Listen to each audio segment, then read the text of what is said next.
Hi guys, and welcome to Nightlock Podcast. Thank you for tuning in to us. This is the podcast dedicated to the Hunger Games series by Suzanne Collins. My name is Matt. And I'm Kira.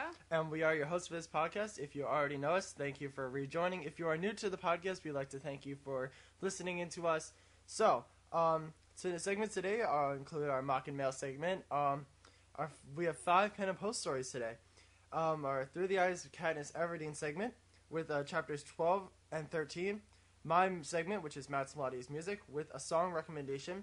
And we are bringing back fanfic followers this week because we actually have this really good fanfiction that I just read when we were started. And it's absolutely fantastic. So, we're going to go with that. This is another fun-packed episode filled with our world-renowned segments with listeners in countries such as Israel, Singapore, UK, Canada, Germany, and Australia. Getting famous. So, also, I just want to thank, if you guys were listening last episode, we had our friend Mariah on with us. We were supposed to have our friend Diana come with us this week, but she unfortunately couldn't make it. So, hopefully she'll be on next episode. So, we just wanted, if you guys liked Mariah, just let us know how she was, because we really liked her, and we enjoyed her having her on the show. You can send her a message at our Gmail account. Just keep a lookout for next week and see. We'll probably have Diana on for us. So, we're going to fire things up today. With I actually had that written down. I was like, we're going to fire it up with Mock and Mail today. All right. So, Mock and Mail is our segment where we read emails or something that you guys sent us. So, we're starting off with, we just have one because we're kind of time crunched a little bit today. But, hey, Kira and Matt, just wanted to let you know I'm seriously addicted to your podcast. About a month ago, I read the entire series and became so obsessed with it. I would stay up to 3 a.m. reading and would only stop because I had work the next day. My husband isn't much of a reader, but he knows the entire book because I'd always give him a chapter-by-chapter recap. Kind of like we do. It's great to be able to connect with other people who love the book as much as I do. I definitely need to catch up with all your episodes. P.S. I'm a graphic designer and was curious if you'd like a little facelift for your header. Of course it would be free, just because I love these podcasts so much. Hope to hear from you. Melly. So, XO Melly. Yeah, if you guys checked our website, nightlock.weebly.com, Melly designed that banner that's on the website. And it's really cool. Like, it gave me chills. Amazing. It's got our berries to the side, and then we have Josh as PETA, Jennifer as Katniss, and Liam Liam as Gale. So, and it's got, the Mockingjay symbol in there, and it has Nightlock, a Hunger Games podcast. So thank you so much, Melly, for doing that for us. You saved us a pretty penny, and it looks awesome. Like, it just makes us look a lot more professional as we are, so that's pretty cool. Yeah, we're very professional. So, moving on with, not Mock and Mail, I can't talk, Pan and Post. So Pan and Post is news brought to you by the Hunger Games fan sites, HungerGamesMovie.org and HG Girl on Fire, where you can get up-to-the-date news coverage about the fandom, especially the upcoming movie in March. So, to start it off, the Scream Awards, which honors horror, sci-fi, and fantasy films, had a few HG-related nominations, beat out by others, unfortunately. Jennifer Lawrence was nominated for Best Fantasy Actor for her role in X-Men First Class, but was beat out by Natalie Portman. The Hunger Games was also beat for Most Anticipated Film by The Dark Knight Rises. And so that aired on Tuesday, October 18th. That's a shame. Yeah, on Spike TV. And I was like, oh, no, you can't win. But I think, this is going to be just the beginning. Kind of, we're getting recognition already. Yeah. So that's good. So that's awesome.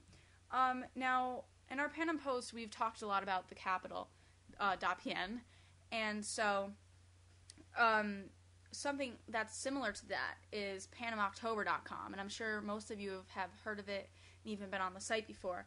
And so Panam October is an APG, alternate reality game, that allows you to live in the book, or, quote, it describes itself here, quote, allows you to live in the book, to become a character, to be placed in a district, and get a sense of what's really like to live in Panem. Oh my god. While the Hunger Games is happening. Wow. You can connect with the other Hunger Games fans, support your district tributes, and involve yourself in many things happening in your community. As time progresses, the game timeline will move from chapter to chapter. Fans will experience each chapter of the Hunger Games book from start to finish through this experience. So, what does this remind us of, Matt? Pottermore. Pottermore. Okay, so if you guys have been registered or pre-registered for Pottermore, I was just thinking about this. It reminds me exactly of Pottermore. They actually have on the FAQs, the first question is this Pottermore for the HG series? So, when I found out about this, I heard about this, and then I looked into it, and it is pretty cool. Like, I don't think they started chapter 1 yet, like the whole kind of story thing, but you can get your like username or whatever and your district and kind of just look around on the site, and so it's pretty cool. And so, which site do you think is more exciting? The Lionsgate's official, the capital.pn, or PanamOctober.com, which has really a fan-made I haven't site. really looked at Panama October yet. Usually I go on capital.pn every day because I like those little sound effects and It everything. is really cool. It's more professional, It I is. think. Well, because it's actually made by Lionsgate. Yeah.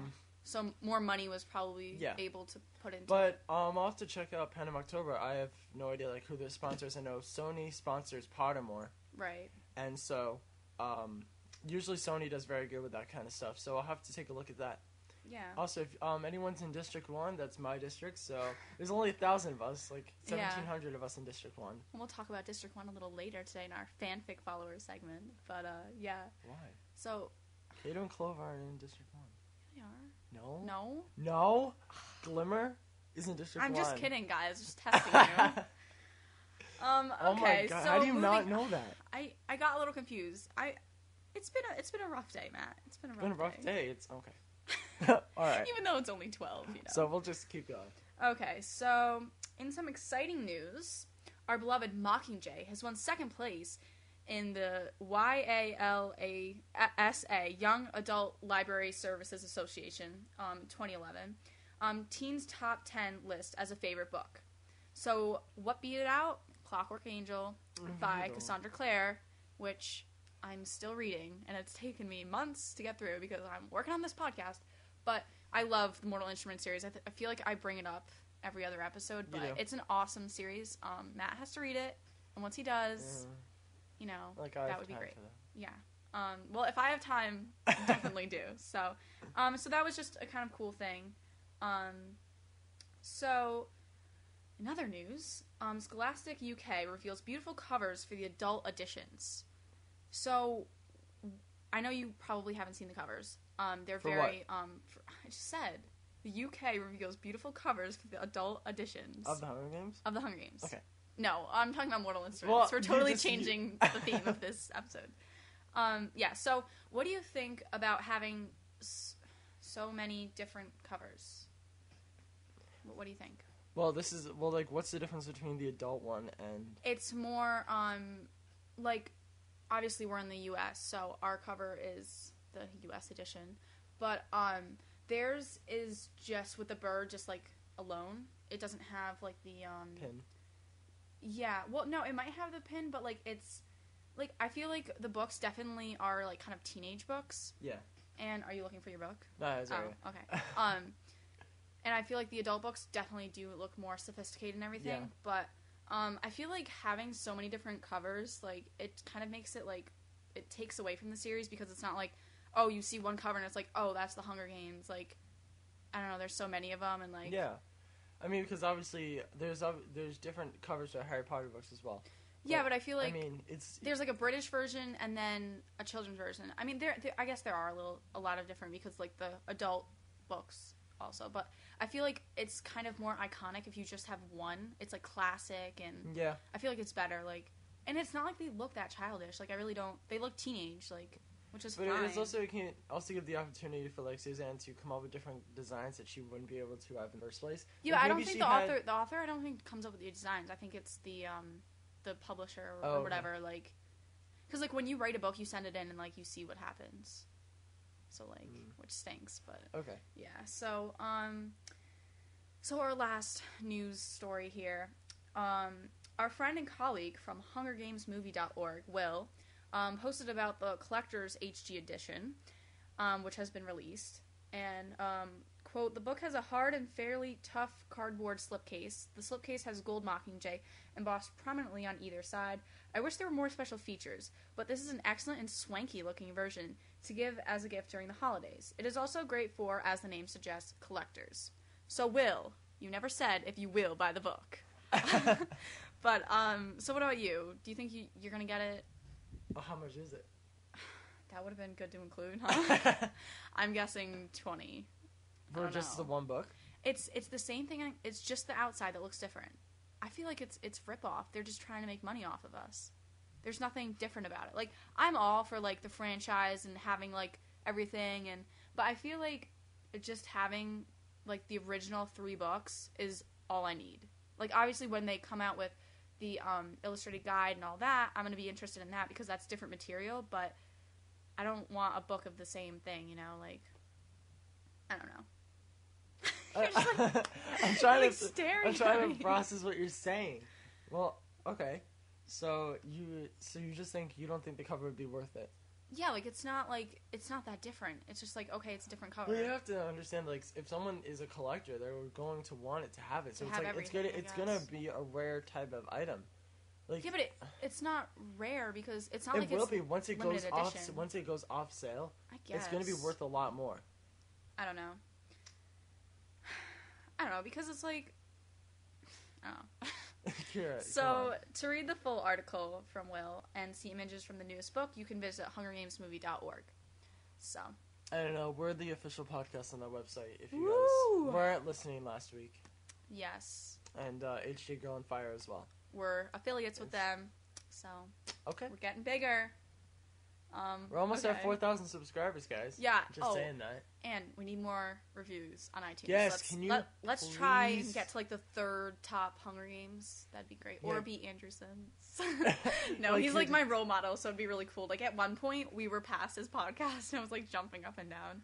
Yeah, so if you guys could review us on iTunes, that'd be fantastic. Yeah. Well, I know some of our friends have done it, but there's 4,000 of you guys, so. If 10% of you can do it, that would be amazing. Hey, Kira, what's 10% of 4,000? I'm not gonna say.